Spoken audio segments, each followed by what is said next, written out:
Are you ready? Let's go! Don't you sometimes just want to talk about everything? You know, there's days when you can just talk about anything. Need to sit back and chat about nothing at all? Nothing But Julie, coming at you with fun and creative topics and interviews. Did you hear Julie's podcast? She's got the greatest topics. Come join the chat about everything, anything, and nothing. So unwind and tune in to Nothing But Julie. Great topics and cool interviews with some pretty awesome people. And now, without further delay, here's Nothing But Julie.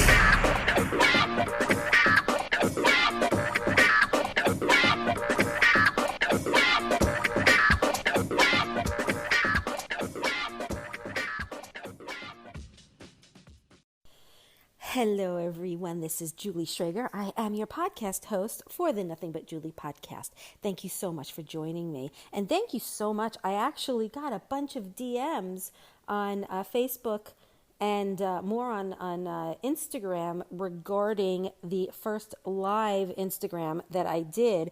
And so a bunch of you were excited about this particular topic, which is all about chaos. But you know, before you tune out, I think that it's important if you listen at least for just a little bit, because you might not realize that you are maybe leading a chaotic life, whether that's good or bad. I am just going to point out to you what it is and like the signs you should be looking for.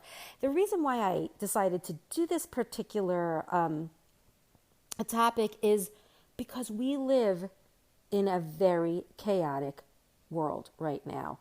As you all know, I think that the chaos started building up right before the 2016 election. And then I think things just got completely out of control with Trump being our president. It doesn't matter if I'm pro-Trump or anti-Trump. I'm just saying, you can tell that during his presidency there was a lot of division. There were many arguments, fights. People started getting uptight. People were angry.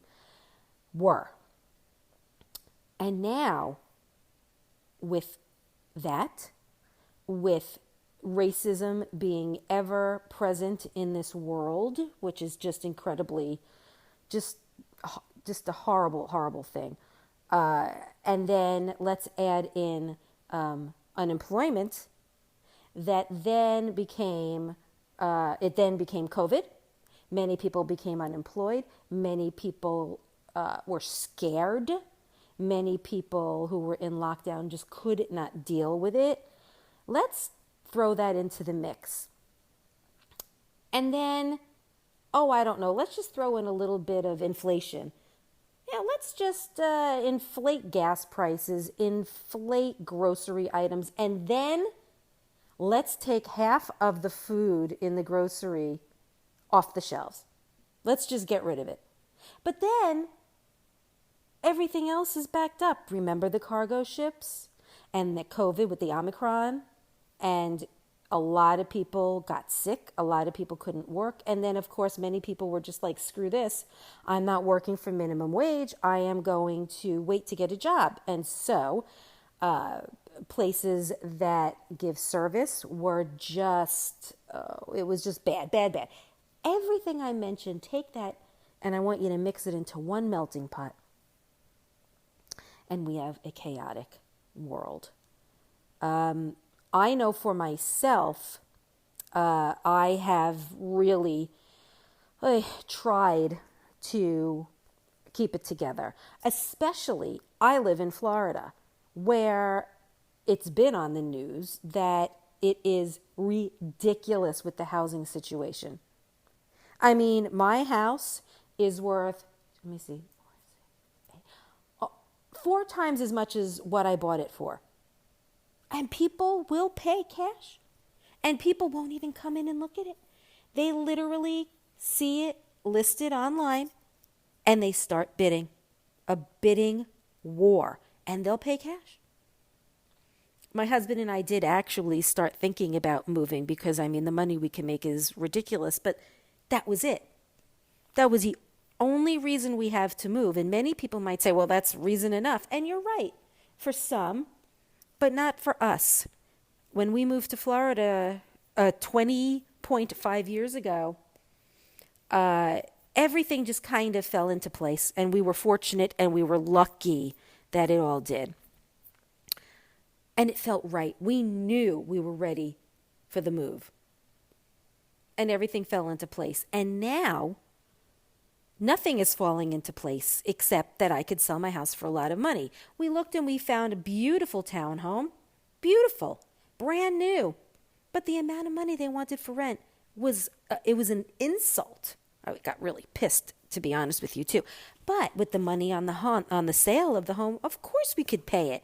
But then let me ask you this. Where are we going to go a year from now? If, let's say, the rent goes up $500 to $800 or $1,000, if not dollars more. I don't want to move in another year. I don't know what's going to be available. And I know many, many, many people, especially in my neighborhood, who don't care. They just sold their home and they're all renting. I can't do that. I can't just live in a rental and not know what my future's going to bring. But it wasn't just that. We just weren't ready. We looked at the townhome. We fell in love. We had the credit run and the background check and all that. And the next step was to make an offer. And my husband came to me the next morning and said, I don't want to move. I was sitting in our beautiful backyard and I thought to myself, what if I never get an opportunity to live in a place like this again? You know, we have a beautiful community, wonderful people, great neighbor. Everything is great. But let's just sell the house so we can make some extra money. Yeah, sounds great, but no, we're not going to do it. And so that could turn things very, very chaotic. But there are people who actually do like it, and many are addicted to chaos. Let's talk about that. Let's talk about what chaos addiction is. And from what I understand, it's a fairly new term, psychological term, but it refers to just always being in a state of chaos, a constant state of chaos and tension or, lots of drama.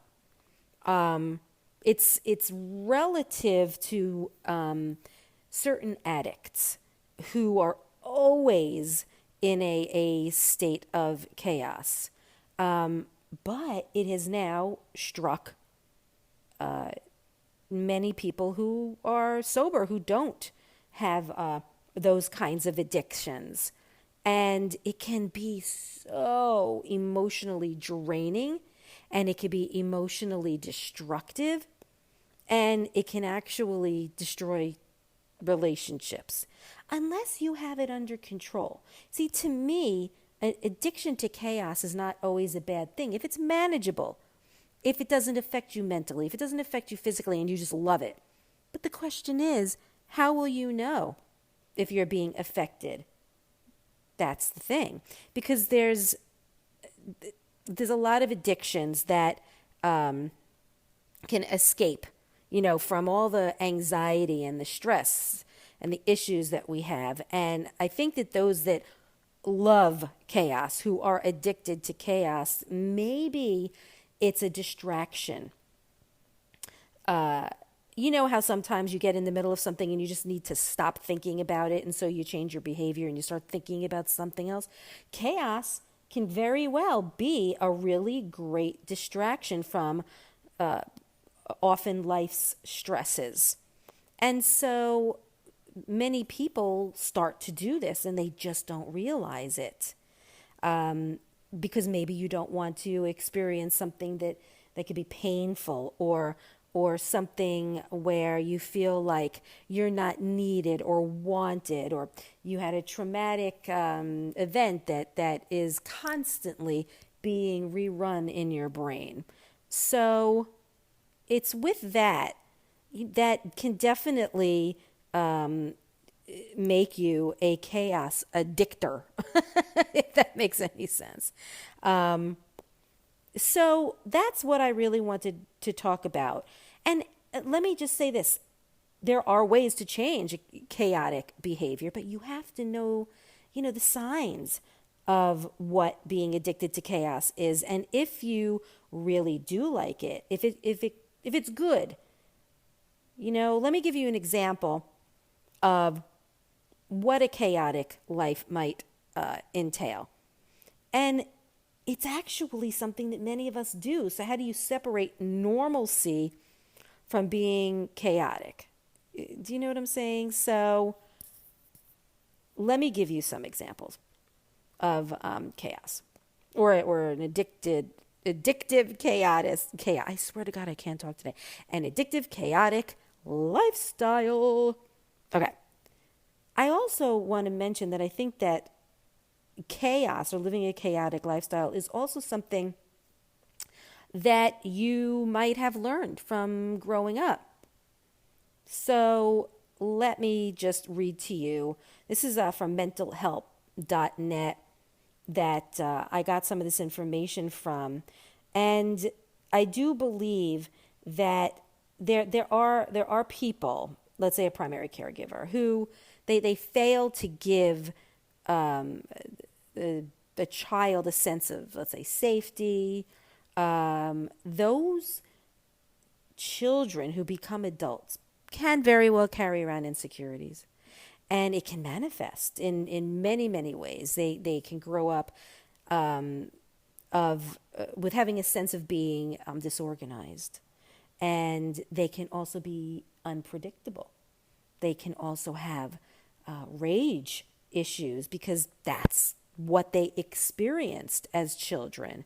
They can even be a little untrustworthy. But yet those adults, they crave security, and many of them will test those people that they are in a relationship with by really pushing those boundaries and doing crazy, outrageous things. And when the other person finally says, that's enough, I'm done, that other person in the relationship will say, well, see, I told you so. I knew you would leave me in the end. So those who have a chaotic lifestyle, many of them have parents who themselves don't have structure. And it does not help a parent and child bond in the correct way. And they can't be there to meet their child's needs. And that's why I always say some people were not meant to be parents. And I don't mean that as an insult, although it sounds like one. I mean it very matter-of-factly, because there are many people who didn't grow up in the best of situations. And unless they are aware, mentally aware, and unless they know that they need to be the one to make that change and not repeat the cycle, then certainly they could make wonderful parents. But if they are not in the know with their behavior, it could be a pretty destructive relationship, and they can really, and I'm just going to say it again, matter-of-factly, screw up their child's life. I don't think that it is done intentionally, unless you are, a psychopath or have no feelings whatsoever. But I would hate to think that there are people out there who have children just so they can screw up their lives. It would be really nice if there are people that actually know who they are and how they are and really want to make a change. And that's actually very much like my husband. He actually, so sorry for that noise. My husband grew up in a verbally abusive home. And he saw it and he recognized it and he knew it. I mean, it was very obvious, but he made himself face what was going on.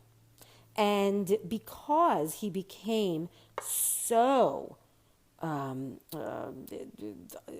can't think of the word, he became very in tune I would say, to what was going on in his home and how messed up his parents were. I'm not using the right psychological terms, but you know what I mean. He made a pact with himself that he was never going to be like either one of his parents. And guess what? He didn't. He turned his life around from being a crazy, abusive person. And you would never know that my husband ever had an issue in his life. He's such a darling, sweet, sweet man. And he's nothing like his parents. But the thing of it is I always believed that he was like that. He was always like that. He didn't want to become his parents, so he made himself very aware of how they were. But he never had that kind of persona. Therefore, he was never really going to act in the way that they acted or behaved. He just wanted to make himself very aware of what was going on, what was happening. So he made sure he could most definitely avoid being that way as a father, as a husband.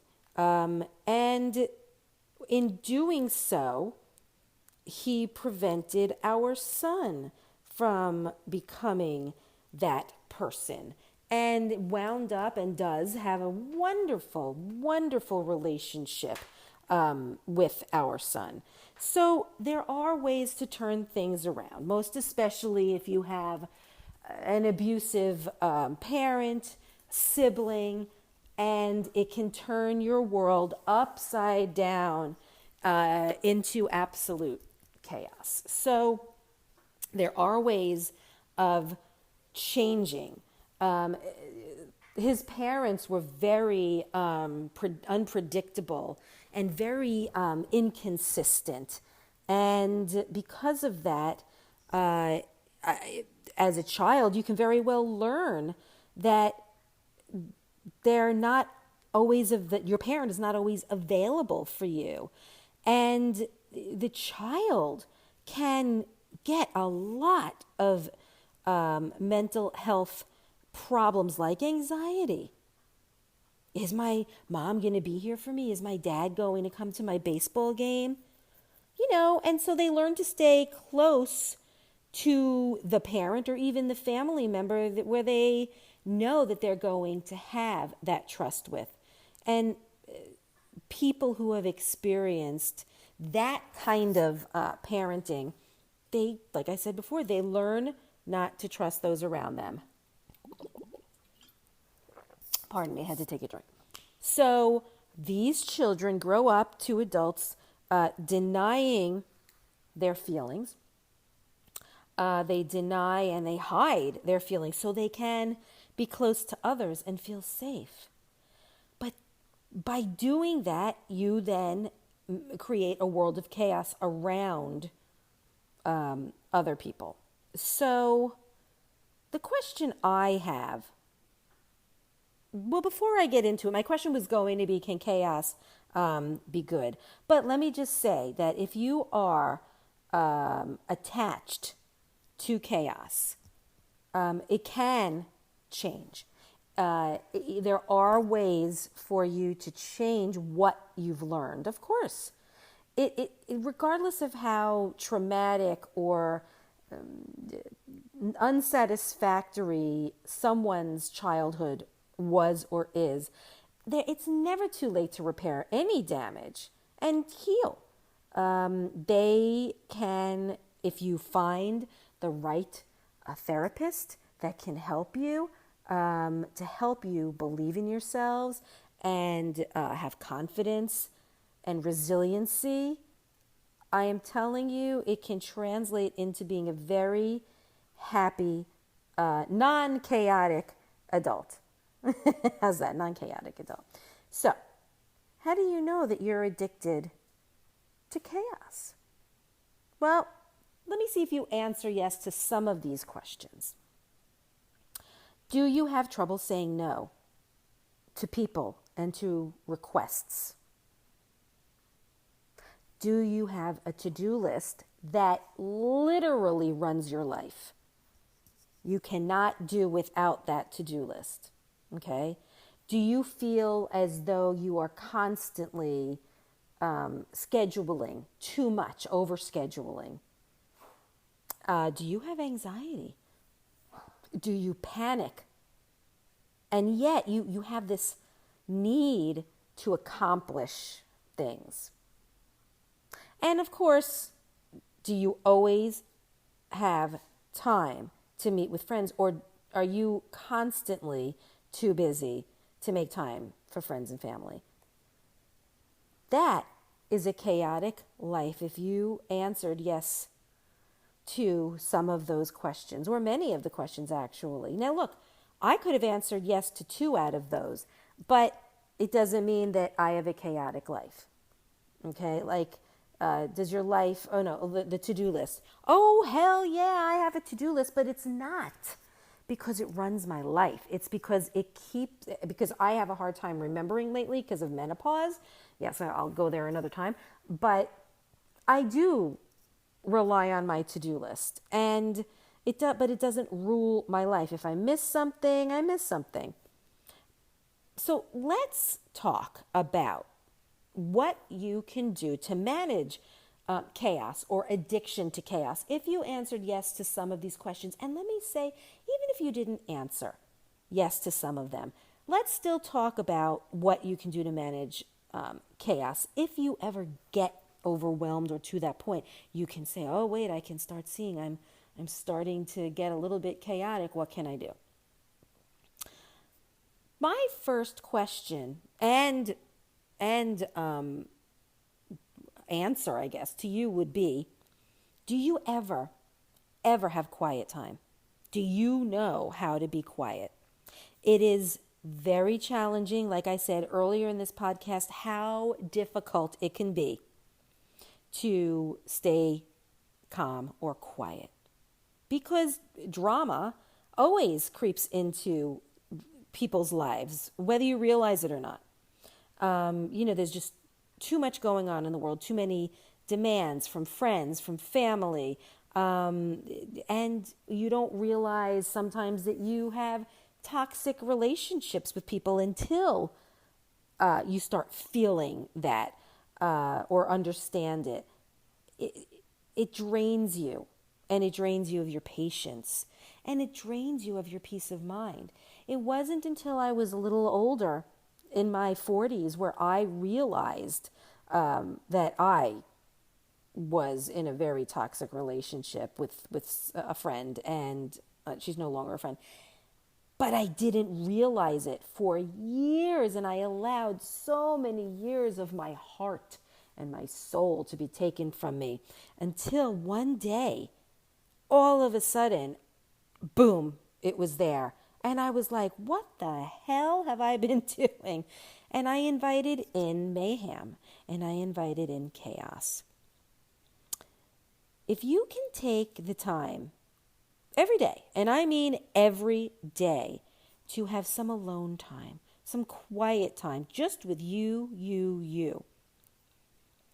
This gives you time to pay attention to things that you're feeling, things that you're thinking, and you won't have any distractions. You have to make sure you don't have any distractions. I mean, that is one of the first steps to managing chaos in your life. Let me say, women especially need to take some time out so they can be good to themselves. And I was told this when I was young, raising my son. If you don't take care of yourself, you won't be able to take care of your family properly.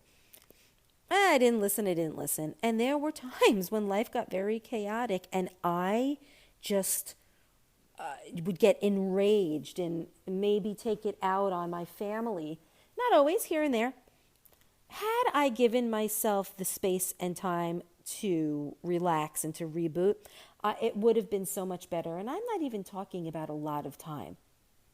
And now I do that. I enjoy being alone. I enjoy having quiet time. I don't love being at big parties or being around a lot of people and loud noises anymore. Been there, done that. It's not like I haven't done it in my life. I feel like I have, and I'm over it because I just got in tune with my feelings and reduced the chaos in my life. And like I said, especially women, we don't give ourselves permission to care for ourselves or to have fun time or downtime, or we feel like we're being selfish or we feel guilt from doing it. But I don't believe in that now, and I can tell you from experience that it is a good thing to do. It is not selfish to take care of yourself, because the calmer you are, less likely you're going to snap at somebody. You know, it's very good for you, and it's even better for those around you. Now, let me tell you some of the health consequences of chaos or being addicted to chaos. And this was me too. We keep hearing about the word trigger, but the word trigger was very prominent when I was younger. And chaos is one of those triggers. It can trigger the body's stress response. And those hormones that get released are destructive, and they can wreak havoc, not on your body, but your mind, your mental health. And when you are in this constant state of chaos, it triggers that fight or flight response in your body. So when your mind and body aren't able to experience regular, I would say, reprieves from this fight or flight response, you wind up increasing your risk of developing stress, anxiety, depression, even digestive problems, insomnia, weight gain, concentration. So what can you do? How can you minimize the chaos? You need to first identify what's happening to you. Okay? First and foremost, you can't keep going on like that. You need to recognize what's happening, and you need to minimize that. For example, you're totally stressed out, right? And why? Is it your life, or is it the people who are stressing you out? Let's say it's those who are around you. You need to eliminate or reduce the amount of stress others are giving you. And then you have to create a plan. Limit those behaviors. Limit the exposure to those people. And speaking of limits, you should set limits or create boundaries that make you a priority to keep the chaos out. Okay? For example, holidays. How can you minimize chaos during the holidays? Well, do you spend more money than you want to during the holidays? Maybe you should have a holiday budget with your family and discuss it. Or you can do like a Secret Santa. Maybe have a meeting with your family to discuss the stress. Because maybe it's not just you that feels it. And you can all come together to find out ways to reduce the stress during the holiday season, because holidays are not supposed to be stressful. You need to schedule downtime for family, for fun time with your family. Something so simple like what I used to do with my son. We used to have pizza night, game night. We used to have movie night. You know, little things like that. Get rid of that technology for an hour, for 2 hours. For example, my son's 26. So it is very rare now that we actually get to watch a movie or a series together. But when we do, we all agree, we put our phones on the counter, even though it does kill us most of the time, and we don't pick up that phone. That's it. I was going to give you an Albert Einstein quote, but I'm not going to. But here's the thing. You do not need to always be on your phone. You don't have to check your email. You don't have to check who called you. You don't have to check social media. There's no reason to. Or if you want to, set a time Oh, 7 o'clock has come. No more technology, unless it's an emergency, of course. Okay? The definition of insanity is that you do the same thing over and over, but yet you expect different results. So, in order to get out of a change or a rut, not to get out of a change, how to get out of a rut. You change the behavior, the pattern of the behavior, and then you keep practicing that new pattern. And eventually it will become a subconscious behavior, a new behavior that will take over the old behavior. If you think you're addicted to chaos, practicing self-awareness, you have to become aware of what's happening to yourself. You slow down, unplug, and set aside time for yourself to be quiet. And the most important thing is to spend as much quality time with the ones you love. Okay? It's very, very important that you do this. It's important that you take care of yourself and you recognize what it is that's causing chaos, what it is that you're doing or what it is that others are doing. And you know what? You might need to speak with someone to say, have you noticed that there are things that are very chaotic in my life or that I live a chaotic life? Your good friend, your good family member will be able to sometimes point it out to you if you don't know. But let me tell you something. When you're around, let's say, someone who is a bad friend to have because they cause chaos, you will start to feel it before you see them, during, after. You'll start to feel it and you'll know this is not good. I need to end it or I need to limit. So just become a little more self-aware and have time for yourself. Even make out a list of things that you need to stop doing and that you need to add. Switch that behavior and practice it. And I promise you that you will be better for it. Thanks so much for joining me. I hope that if you want to reach out to me, you can DM me. I do get many people that do DM me, and it's just so wonderful. I can be found on Instagram and Facebook at Nothing But Julie. And I hope you have an incredible rest of your week.